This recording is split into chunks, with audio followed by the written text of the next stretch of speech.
geldik. Biz geldik. Hoş geldik. Hoş geldik. Ne geldik? YouTube'a. YouTube kanalı hoş geldik. Ayyalanın dünyasına hoş geldik.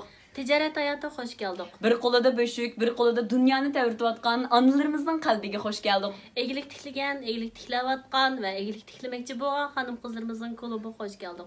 Şunda hakikaten tolup taşkan hayacan bilen, işenç bilen geldik. İnşallah bu hayacanlarımızı doğru bir şekilde sizlerge aktar alışımızga Allah nasip kılsın.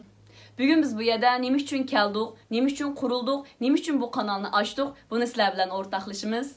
Bu kanalni yetishimizki maqsadimiz dunyoning har qaysi joylarida yashayotgan, igilik tiklayotgan, hem ayollik, hem onalik qilayotgan barliq xonim qizlarimizni qo'limizdan kelishicha ziyorat qilish orqali ular bilan tajriba almashtirish va ularning mag'lubiyat saboqlarini yakunlash orqali buningdan keyingi igilik tiklamoqchi bo'lgan xonim qizlarimizga yordamchi bo'lish maqsadida bu kanalni qurdik.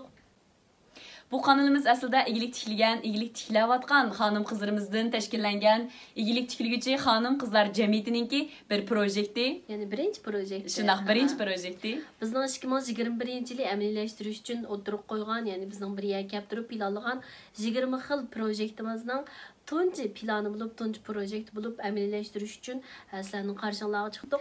Sosyallashish va yordamlashish asosiy maqsad qilingan bu jamiyatimiz yana xonim qizlar uchun har xil kasbiy tarbiyalash berildi.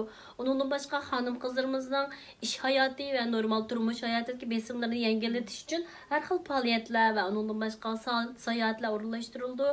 Onundan başqa yana şu xanım qızlarımızın iş hayatida, yani ticaret, yani egilik tiklash hayatida eng ehtiyojli bo'lgan, yani moddiy jihatdan yordamda berildi va onundan başqa ma'naviy jihatdan ruhiy uzuq va kuch-quvvat va destekda bo'lish asosiy maqsad qilindi. Shundaq, agar siz bizning yenimiz bo'lsangiz, bizning jamiyatimizda o'zingizga loyiq bir o'rin topa olasiz. Bizning maqsadimiz bütün xanım qızlarımız bir kasb egisi bo'lsin. Xanım qızlarımızning o gül qo'li kitob tutsun va ish tutsun. Har bir aynak qargan vaqtida o'zidan g'ururlansin. Shundaq, har bir mo'jiza bir ishonchdan keladi. O'zingizga ishoning va bizga qo'shiling.